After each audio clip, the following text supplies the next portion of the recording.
Hello and welcome to kind of a big event because this is going to be my review for the 6th volume of A Certain Magical Index, which will mark the end of Season 1. Yeah, they adapted 6 volumes for Season 1, and not now, but at the end of the video, towards the end, I will be talking about my overall thoughts of Season 1 as an adaptation of the almost said manga again, the light novel. So this volume covers the Kazakiri Hyouka arc with, the titular character, Kazakiri Hyouka. But it also features the conflict of Shetty Cromwell, an Anglican church magician invading Academy City to hunt Imagine Breaker, Toma, Index, and Hyouka. But it also, towards the epilogue, we get some Alistair reveals, which, are always the hype. I don't know why, but Kamachi made sure that every scene that Alistair is in is a good scene. They were never that good in the anime. For some reason, maybe the OST wasn't the best or something, but in the light novel, they're the best. So, where do we begin? I guess we begin with Hyouka. What the fuck Hyouka is. So, basically, this takes place on September 1st, so literally, I think the quickest an arc has ever taken place, like, arc to arc, because this, the Three Stories arc was on, August 31st, and then this arc literally begins just the next day. Like, the events of that arc are so happening as the beginning, because the prologue chapter is pretty much just talking about Toma coming back from Academy City after dealing with Oma. I don't know why he didn't bring Index. I guess he was in a rush. I don't know.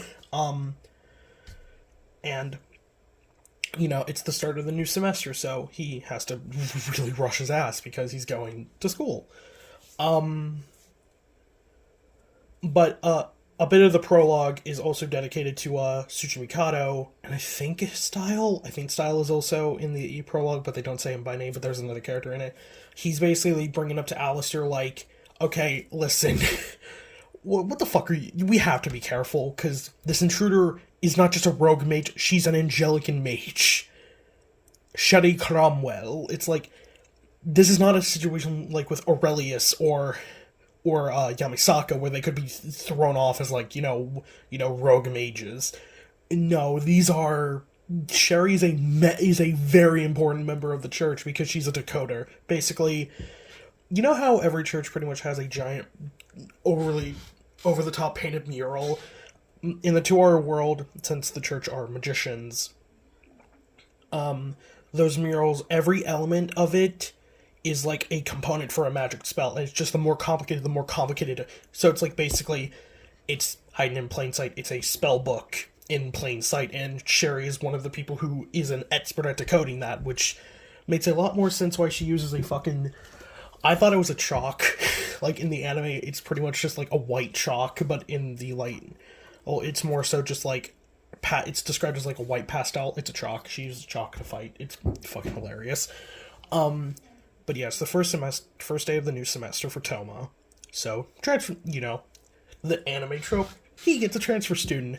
And originally it's a joking scene of it's Index, but it's actually Himigami. It's just Himigami.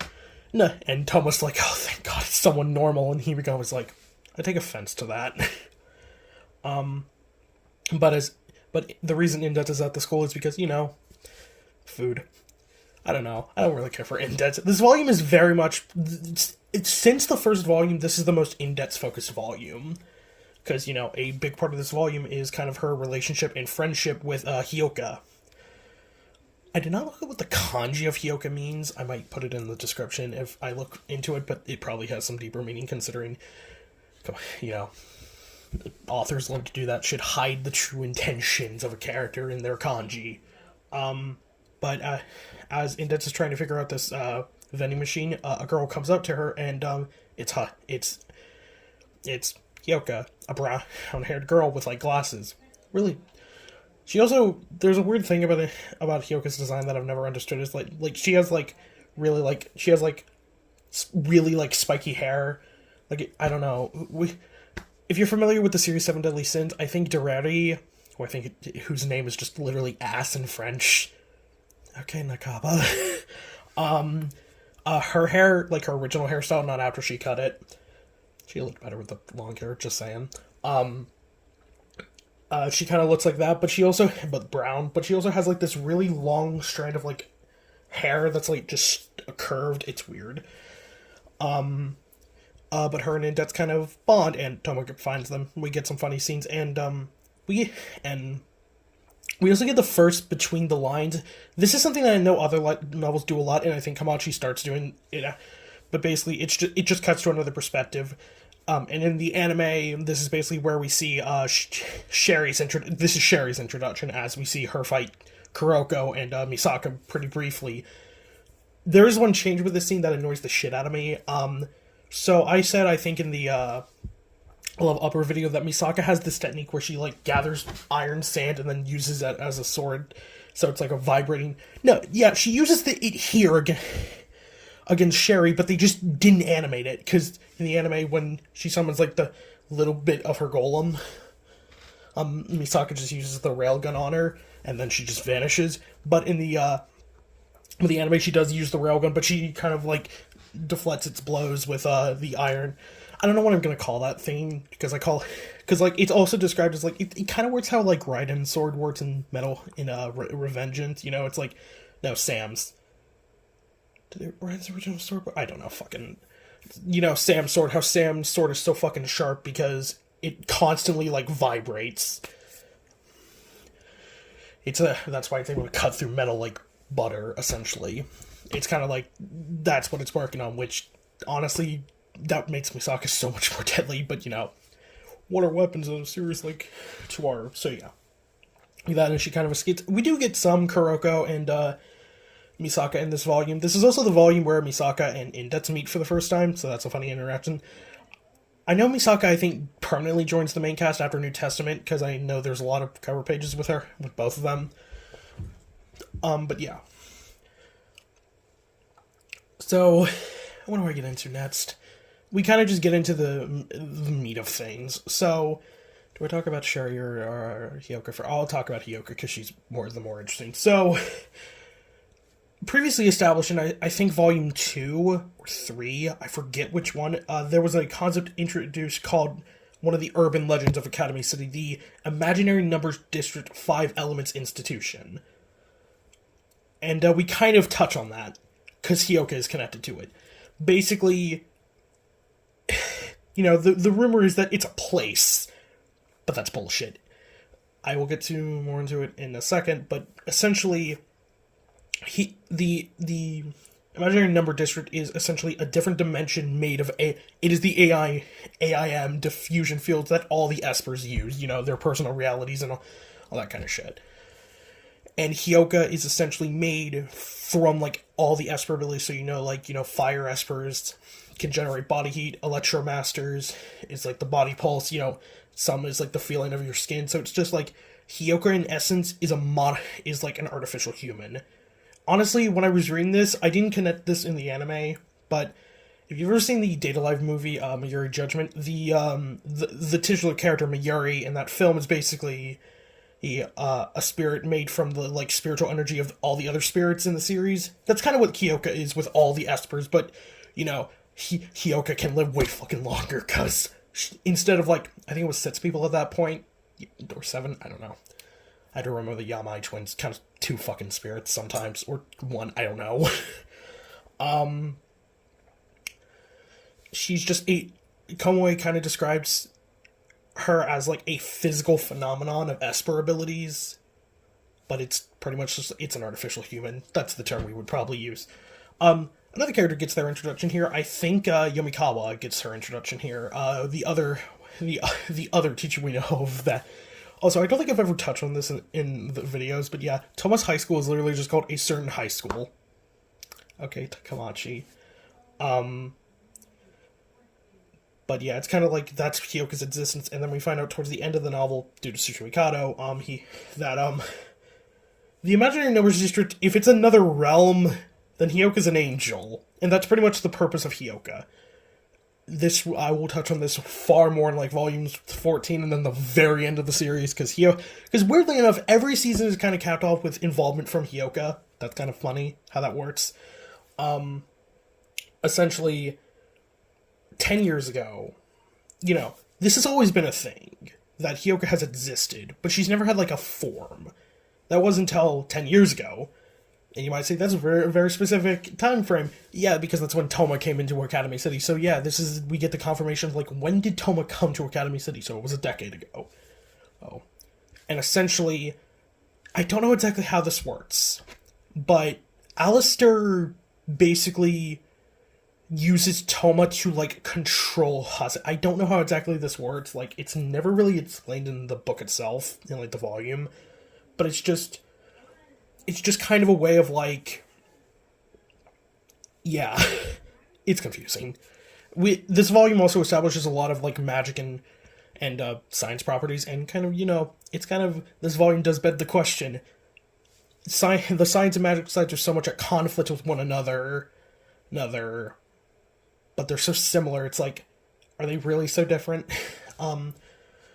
So yeah. And a big part of this volume is Hyouka kind of like, she realizes this because she has no idea, like, at first, but she kind of figures it out by the end.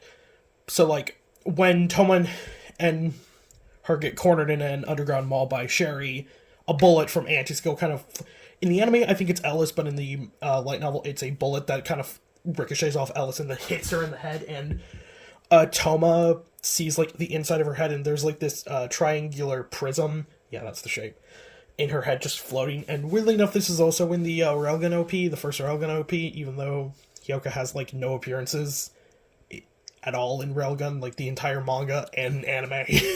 So it's just, like, that's a weird thing to hint at. I mean, cool, I guess, but, yeah. So, yeah, it's, like, it's this whole conflict with Hyoka's kind of inner turmoil of, like, what am I? I'm a monster, because Sherry fucking calls her that, because Sherry's like, why are you crying, you monster? It disgusts me. We'll get into Sherry in a minute. She's fairly interesting. But yeah, it's kind of like, but seeing Toma kind of like risk his life to protect her, and someone who's like, but I'm not even human. And Toma's like, I don't give a shit. I'm going to protect you no matter what. Kind of Toma's whole thing of like, if he sees someone he can help, he's gonna help them. It's this thing with, like, Indets, Misaka, Kanzaki, I guess, to an extent. And, he can't help but protect people, kind of just help them.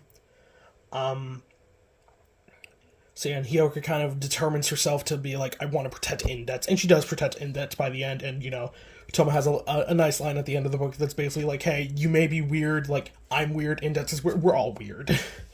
But it's like, hey, Indets is still your friend. And so yeah, it's really sweet. I think the anime goes off on a different note of she kind of just leaves. I don't know. We'll talk about that in the end with the epilogue. Oh, there's a lot of stuff with the epilogue. Sherry. So Sherry Cromwell is this magician from the Angelic. She's a part of Necessarius, is apparently, so it kind of begs the question of like, gee, you think she would be, you think that like Style or Kanzaki would get involved with this because they're also Necessarius, but I guess it's kind of like Alistair kind of stopped them, because Alistair originally, it's like Tsuchi Mikado was going to handle it, but Alistair's like, I have another plan, Toma. Like, I don't know the true like what Alistair views on Toma, but I know vague things. I won't get into it in this video, but yeah, Alistair really values Toma as an asset, which is scary.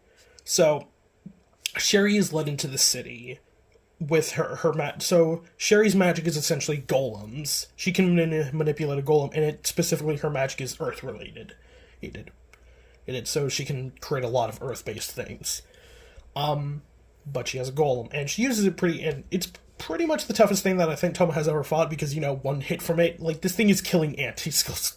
This volume also is another perfect example of Anti-Skill just basically, really not being shit. Anti-Skill basically being pathetic as, like, nothing they can do.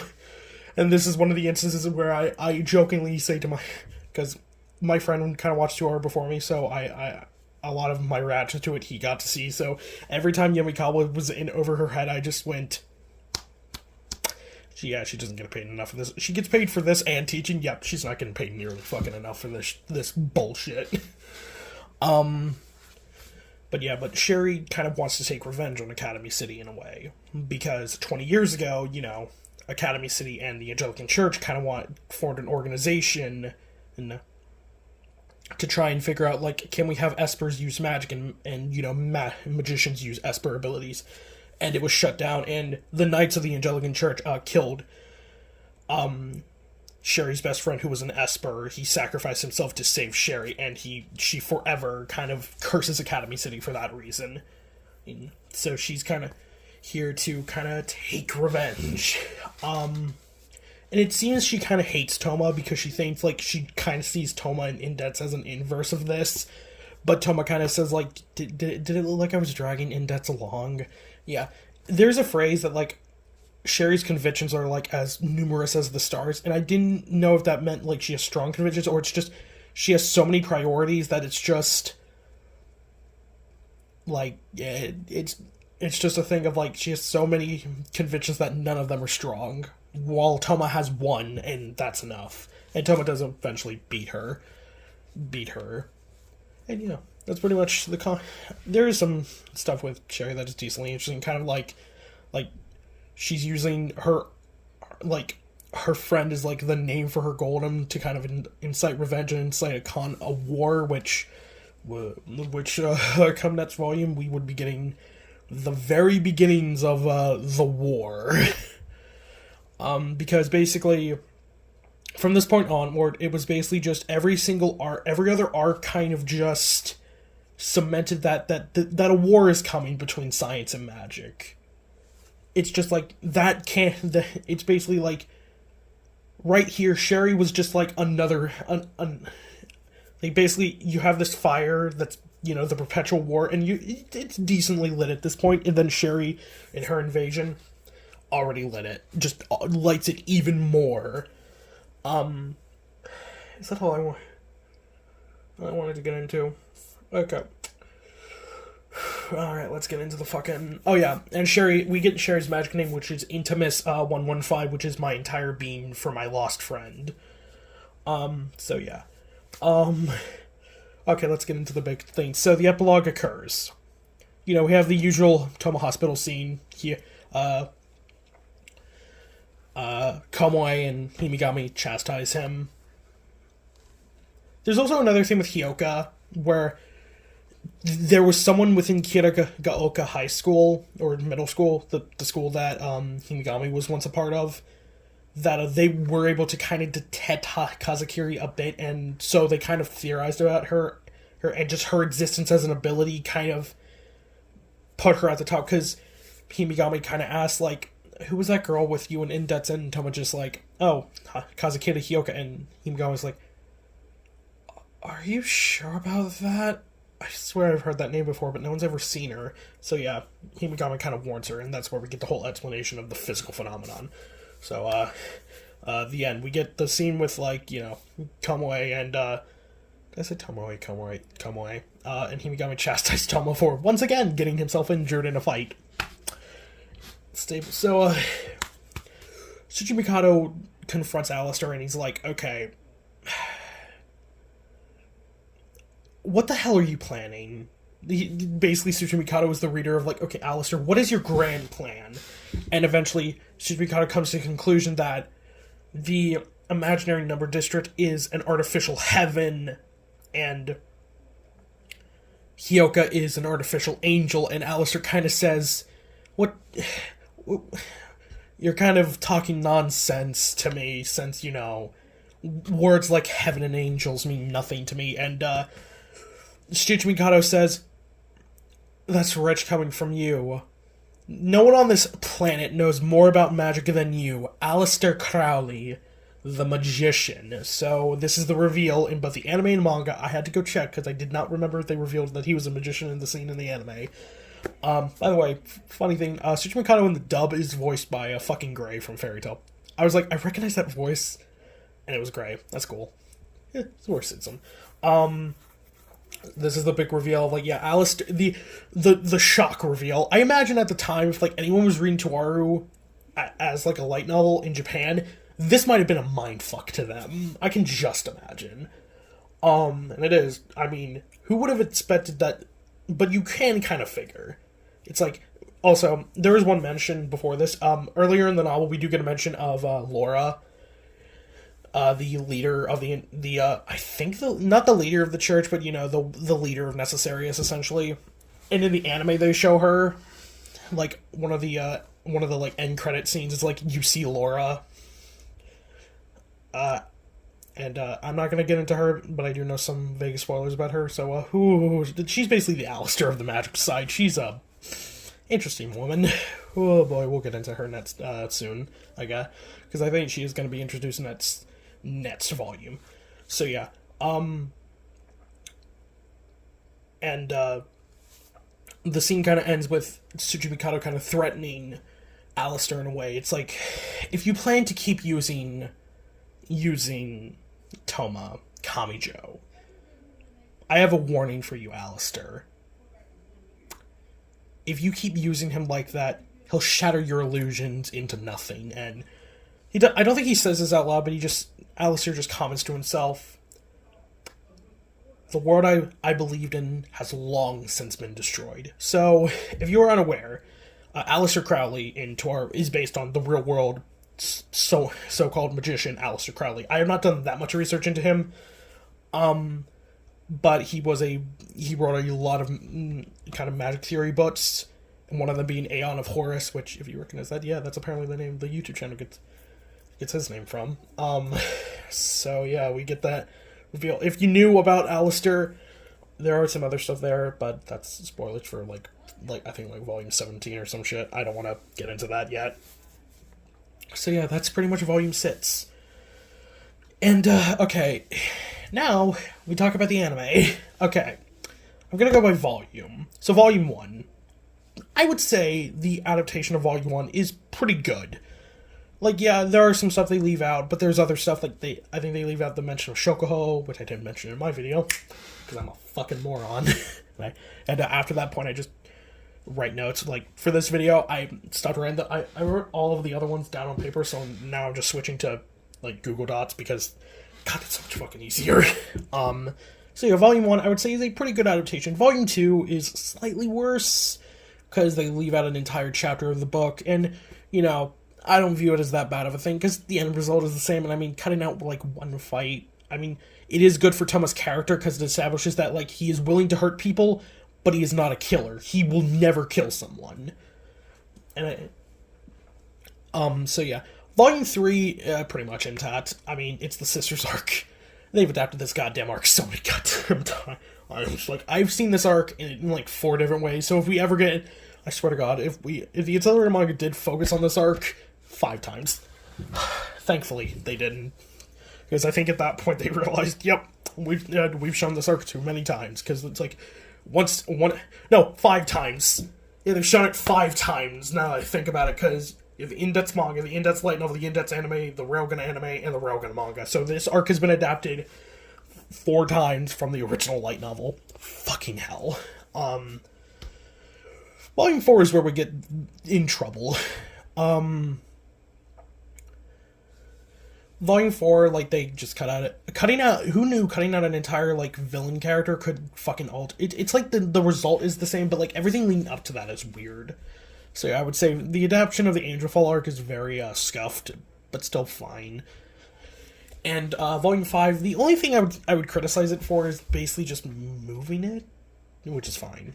And then, finally, you have this volume. And honestly, besides, like, minor changes, they did a fine job adapting it. So yeah, if I had to rate, like, as an adaptation, I would say, like, the first season of Toaru, it's like a 7 or 8 out of 10, as, like, an adaptation. I'm not, like, someone like Dom, or, like, Dominic Noble, who does that for a living. I just passively do it, because, you know, I've always been someone who's, like, if I read a book and then watch a movie, I'm gonna compare the two. Like, I've done that for fucking years, and I always do that for anime and manga. That's why I'm doing this series in general, is because not only do I want to experience, not only did I get told multiple times that Toaru was better as the light novel, But yeah. Is that all I have to say about this video? I'm trying to think. Yeah, I think that's it. It is interesting. I do like the Alistair reveal. Oh, and, you know, Alistair is definitely a major character going forward. This arc is definitely the beginning of kind of, like, establishing that Alistair is a threat. Maybe not to, like, the wide world, but, well, I guess that's all I have. So if you like this video, like, comment, and subscribe, because next time we start Season 2's content with the Ursula Aquinas arc. There's an arc in Season 2 that I will refuse to write the full name of, the La Regina arc. Kill me. So yeah, if you like this video, do all that YouTube stuff, subscribe.